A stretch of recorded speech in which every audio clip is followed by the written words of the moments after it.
नमस्कार. मी डॉक्टर भूषण शानबाग आणि तुम्ही ऐकताय माझी कथा चरणहीन. चरणहीनचा हा शेवटचा भाग आहे आणि लवकरच काही दिवसात दुसरी कथाही सुरू होईल.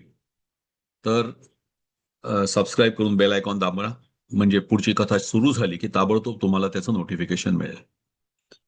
अ, आपण मागच्या भागामध्ये ऐकलं होतं की नंदीगुप्ताचा दिद्दानं वध केला होता. प्रत्यक्षात जर आपण मूळ इतिहासात जी काही साधनं उपलब्ध आहेत ती पाहिली तर अनेक वेळा दिद्दानं चेटूक करून कुठच्या तरी माणसाचा वध केला असं म्हटलं गेलेलं आहे. त्यामुळे दिद्दाला चेटकी राणी, काश्मीरची चेटकी राणी याच नावाने ओळखलं जातं.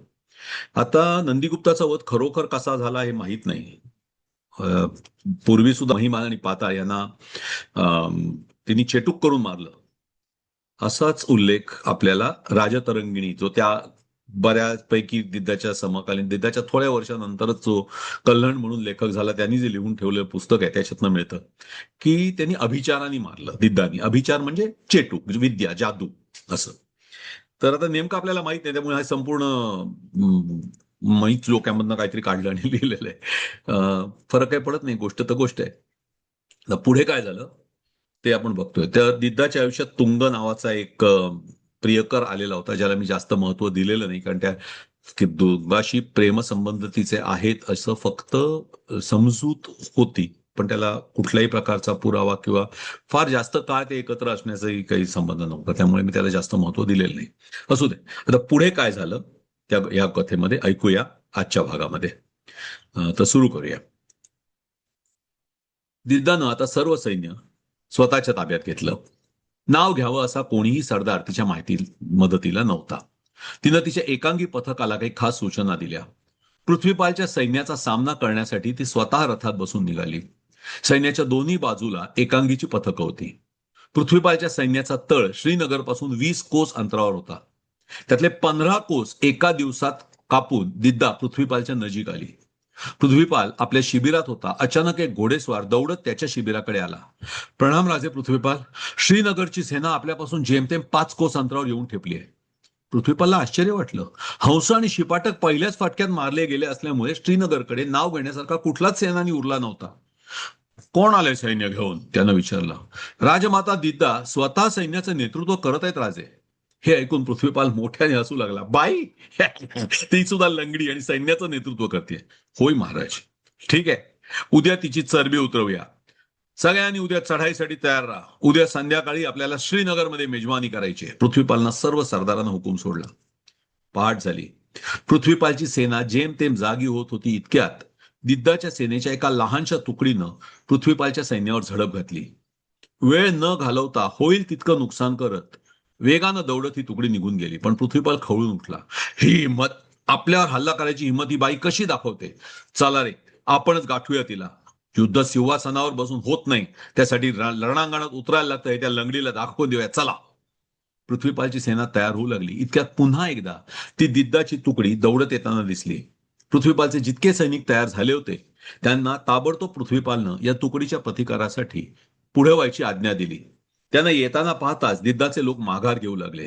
पृथ्वीपालची तयार झालेली सेना या दिद्दाच्या तुकडीपेक्षा खूपच मोठी होती. पृथ्वीपालनं पाठलाग करण्याचा आदेश दिला. दिद्दाची सेना आणखी वेगानं मागं हटू लागली. पाठलाग सुरू झाला. इतक्यात छावणीत हलकल्लोळ माजला. तयार झालेले सैनिक शिबिरापासून दूर झालेले पाहताच शिबिरावर एक मोठा हल्ला झाला होता. हल्लेखोरांचं लक्ष छावणीमधली घोड्यांची पागा हे होतं. दौडत दिद्दाच्या दुसऱ्या तुकडीतले स्वार पृथ्वीपालच्या घोड्यांवर हल्ला करत होते. त्यांना भाल्यानी भोसकत होते. इतक्यात कोणीतरी जळते पलिते गवताच्या गंजीवर टाकले. आग भडकली. खुंटाना बांधलेले घोडे हकनाक भाजून होरपळून मरू लागले. छावणीत शक्य तितक्या घोड्यांना वाचवण्याची धावपळ सुरू झाली. बराच वेळ पाठलाग करणाऱ्या पृथ्वीपालच्या आघाडीच्या सैनिकांना या सगळ्याची कल्पनाच नव्हती. ते पाठलागात मग्न होते. त्यांच्या हाती अजून काहीच लागलं नव्हतं. 3-4 कोस ते दौडत गेले. इतक्यात त्यांना पुढे समोर आलेली दिद्दाची मुख्य सेना दिसली. त्यांच्या संख्येपेक्षा ही खूपच मोठी होती. माघार घेण्याशिवाय पर्याय नव्हता. माघारी वळणाऱ्या सैन्यावर दोन्ही बगलांवरून एकांगीनी जोराचा हल्ला चढवला. पाठलाग करणाऱ्यांचे घोडे दमलेले होते. ताज्या दमाच्या एकांगी पुढे या सैन्याला टिकणं शक्य नव्हतं. खूप मोठं नुकसान सहन करून पृथ्वीपालची ही उरली सुरली सेना मागे वळली. परत येताना त्यांना छावणीतून उठणारे धुराचे लोट दिसले. पृथ्वीपाल चिडला होता. पहिली फेरी निर्णायकपणे दिद्दानं जिंकली होती. त्यानं त्या दिवशी तिथेच थांबून नुकसानीचा अंदाज घेतला. बरेच घोडे मेले किंवा गंभीर जखमी झाले होते. त्या मानानं मनुष्यहानी फार नव्हती. पृथ्वीपालनं दुसऱ्या दिवशी दिद्दावर जोराचा हल्ला करायची योजना आखली. दिद्दाच्या सैन्याला अचानक हल्ला करता येऊ नये म्हणून गस्त घालणाऱ्यांची संख्या दुप्पट केली. भल्या पहाटेच तयार राहण्याचा हुकूम आपल्या सैन्याला केला. सकाळ होऊ लागली.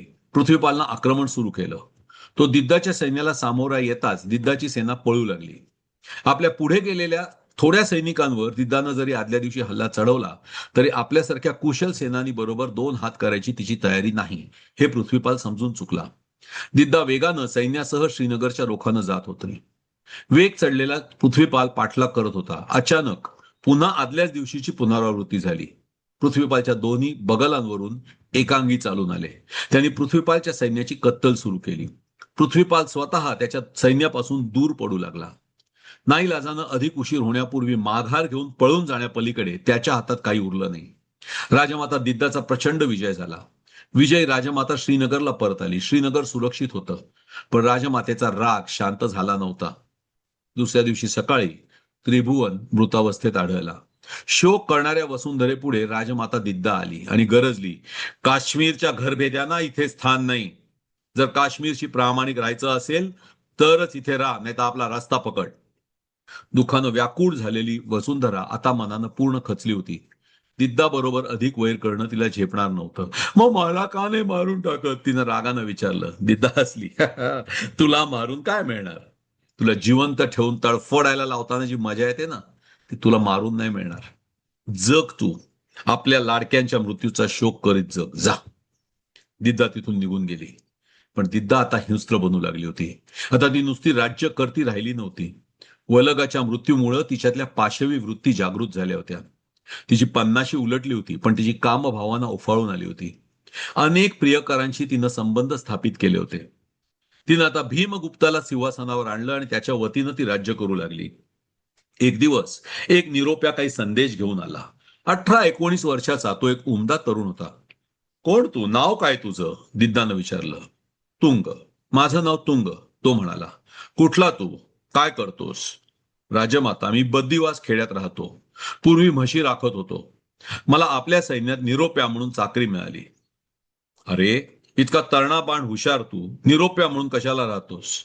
इथं श्रीनगरमध्ये राहिलास तर तुला सैन्यात वरची जागा देईल. तुंग खुशीनं श्रीनगरमध्ये राहू लागला. पण राजमातेची कामवासना पूर्ण करणं हेच त्याचं मुख्य काम होतं. श्रीनगरच्या निष्ठावंतांना मात्र हे सर्व पाहवत नव्हतं. यापैकी एक होता भुय्य. एकेकाळचा राजमातेचा निष्ठावंत. तो राजमातेला भेटायला आला. प्रणाम राजमाता. प्रणाम नगराधिपती. बोला. राजमाता, काही वर्षांपूर्वी तुम्ही मला म्हणाला होतात, मला काही गैर वाटलं तर मी निर्धास्तपणे तुम्हाला येऊन सांगावं. हा राजमाता, हे इथं जे काही चालू आहे ते मला पटत नाही. आपल्या वर्तनामुळे संपूर्ण नगरातले लोक नाखुश आहेत. दिदानं त्याचं संपूर्ण बोलणं ऐकून घेतलं. उघडपणे काहीच मत व्यक्त केलं नाही. पण लवकरच तिनं भुय्याला विषप्रयोग करून मारून टाकलं. दिद्दाच्या वागण्याला कसलाच धरबंध उरला नव्हता. रक्काचा पुत्र देवकलश हा राणीला प्रियकर मिळवण्यात मदत करायचा. दिद्दानं त्याच्या वागण्याचं बक्षीस म्हणून त्याला भुय्याच्या जागी नेमला. श्रीनगरमध्ये अनाचार बोकाळला. देवकलश श्रीनगरमध्ये उघडपणे कुंटणखाने चालवू लागला. नीती अनितीची चाड कोणालाच राहिली नाही. जणू श्रीनगर ही अनाचाराची राजधानी झाली होती. काही दिवसांनी दिद्दानं तुंगाला सैन्यात अधिकारी केलं. त्याच्या मदतीसाठी चंद्र आणि इतर अधिकारी दिले. तुंग जरी अशिक्षित गुराखी असला तरी हुशार होता, हिम्मतवालाही होता. त्यानं लवकरच सैन्याच्या हालचालींचे बारकावे आत्मसात केले. उत्तम सल्लागारामुळं तो सैन्यात वर चढू लागला आणि काही वर्षात दिद्दानं तुंगाला कंपनेश म्हणजे सैन्य प्रमुख हा हुद्दा दिला. पण त्याचा उत्कर्ष न बघवणारे सुद्धा काही होतेच. यातला एक होता कर्दमराज, वसुंधरेचा पिता. कर्दमराजनं दिद्दाच्या विरोधात बंड पुकारलं. कर्दमराज बरोबर लढायची जबाबदारी दिद्दानं तुंगावर सोपवली. तुंगाकडे अनुभवाची कमी होती, पण एकांगींची शक्ती त्याच्या हाताशी होती. त्यानं कर्दमराजवर जोराचा हल्ला चढवला. कर्दमराज तयारीचा योद्धा होता, पण एकांगींचं युद्धतंत्र आगळंच होतं. कर्दमराजच्या सैन्याची शस्त्र जुन्या पारंपरिक पद्धतीची होती. एकांगींची शस्त्र हलकी आणि लांबच्या पल्ल्याची होती. एकांगींनी लवकरच कर्दमराजचा पराभव केला आणि त्याला पकडून दिद्दाच्या समोर घेऊन आले. राजमाता दिद्दा आणि महाराज भीमगुप्त यांना अभिवादन करा कर्दमराज, नवीन प्रधान चंद्र यानं सांगितलं. कर्दमराज हसू लागला. मोठमोठ्यानं हसू लागला. काय झालं हसायला? चंद्र विचारतात आला. ना हा महाराज भीमगुप्त आहे, ना ही राजमाता आहे. हसू नाही तर काय करू? म्हणजे? चंद्रनं पुन्हा विचारलं. सगळेच चमकू पाहू लागले. दिद्दा, दिद्दा, तू लोकांना किती फसवलंस तरी तू मला फसवू शकणार नाहीस. किंबहुना तू किती फसलीस हे तुला सुद्धा माहित नाही. काय म्हणायचं तुला कर्दमराज? दिद्दानं विचारलं. मूर्ख बाई, मूर्ख बाई, हा माझा नातू भीमगुप्त नाही. माझा नातू सुखरूप आहे. माझा बाप प्रधान फाल्गुन याला तुझं हे हिडीस रूप माहीत होतं. माझी कन्या वसुंधरा हिलाही तुझ्या क्रौर्याची कल्पना होती. प्रधान फाल्गुन यांनी मूल बदललं. खऱ्या भीमगुप्ताला लपवलं आणि याला पुढे आणलं. तू याला आपला नातू समजून चाललीस. मूर्ख आहेस तू, मूर्ख. माझा जीव घ्यायचा तर खुशाल घे. तुझा खरा नातू कोण हे तुला कधीच कळणार नाही. हा हा हा हा. कर्दमराज वेड्यासारखा हसत होता. तुझ्या बोलण्याला काही पुरावा? काय गरज? विश्वास ठेवायचा तर ठेव, नाही तर खड्ड्यात जा. मला काय करायचंय? तू जेव्हा वसुंधरेला बाळणपणासाठी तिसऱ्या वेळी माहेरी पाठवलंस तेव्हाच आम्ही मूल बदललं. ती म्हणाली मूल बदला म्हणजे जिथे राहील तिथे तरी सुरक्षित राहील, नाही तर तुझ्या कचाट्यात तू तिला जगू देणार नाहीस. त्या बाला तू चेटकीण आहेस. आणखी काय पुरावा हवा? दिला तर तू खऱ्या नातवाला शोधून घेऊन येशील आणि तेच मला नको आहे. एका गरीबाच्या घरात दिलाय त्याला. शेतात मजुरी करतो त्याचा बाप. तुझा नाव तू सुद्धा असाच गरीब मजूर बनून राहणार. तो कुठे आहे सांग, तर मी तुझी शिक्षा माफ करीन, नाही तर हाल हाल करून तुला ठार मारीन. दिद्दा म्हणाली. तू काय माझे हाल करशील? मी त्याच्या आधीच मरणार आहे. काही झालं तरी तुला हे मूल कुठे गेलं हे कळणार नाहीये. इतकं म्हणून कर्दमराजनं आपल्या दंडात बांधलेला ताईत एका झटक्यात तोडला आणि आपल्या तोंडात घालून त्याचा एक जोरदार चावा घेतला. कोणीही काही करू शकायच्या आत कर्दमराज खाली कोसळला. त्याच्या तोंडातून फेसाची एक तार खाली उगळली. या घटनेनंतर चिडलेल्या दिद्दानं लहानग्या भीमगुप्तालाही पकडण्याचा आदेश दिला. त्याचे हाल हाल करून त्याला मारून टाकलं गेलं. खरं त्या लहानग्या मुलाची यात काहीच चूक नव्हती. पण दिद्दाला तिच्या वागण्यातला अन्याय दाखवून देईल असं कोणीही जिवंत नव्हतं. यानंतर मात्र दिद्दानं इतर कोणालाही राजा बनवलं नाही. ती स्वतः काश्मीरची राणी झाली. भीमगुप्ताच्या मृत्यूपासून पुढे 22 वर्ष तिनं काश्मीरचं सिंहासन सांभाळलं. आयुष्याच्या अगदी शेवटच्या टप्प्यावर असताना उदयराजचा पुत्र संग्रामराज याला तिनं युवराज्याभिषेक केला. वयाच्या 79व्या वर्षी दिद्दा खूप आजारी पडली. आजारी पडल्यावर संग्रामराजनं तिला राजमहालाच्या बाहेर हलवलं. तिला भ्रम होऊ लागला होता. तिच्या आजूबाजूला तिला वलगा दिसत होती. क्षेमगुप्त दिसत होता. पिता सिंहराज त्याच्याबरोबर द्यूत खेळताना दिसत होता. ती सगळ्यांशी बोलण्याचा प्रयत्न करत होती, पण कोणालाच तिचं बोलणं कळत नव्हतं. 2 दिवस गेले. तिच्या आजूबाजूला कोणीही नव्हतं. रक्षक नव्हते. एक दासी महालाच्या दरवाजाशी पेंगत बसली होती. दिद्दाकडे तिचं लक्ष नव्हतं. थोड्या वेळानं दिद्दा शुद्धीवर आली. पाणी, पाणी. अस्पष्ट स्वर तिनं पाणी मागितलं, पण दासीचं तिथे लक्ष नव्हतं.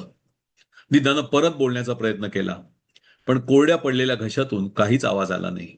समोर पाण्याची सुरई तिला दिसत होती, पण दिद्दा तिथपर्यंत पोहोचू शकत नव्हती. कोणीतरी आपल्याला घोटभर पाणी देईल याची वाट बघता बघता तिचा प्राण कधी गेला हे कोणालाही कळलं नाही. काश्मीरवर 50 वर्षापेक्षा अधिक काळ सत्ता गाजवणाऱ्या राणीसाठी कोणाच्याही डोळ्यातून एक टिपूस सुद्धा ढळलं नाही. संपली गोष्ट. आवडली? धन्यवाद. तर आता पुढच्या कथेची वाट पहा.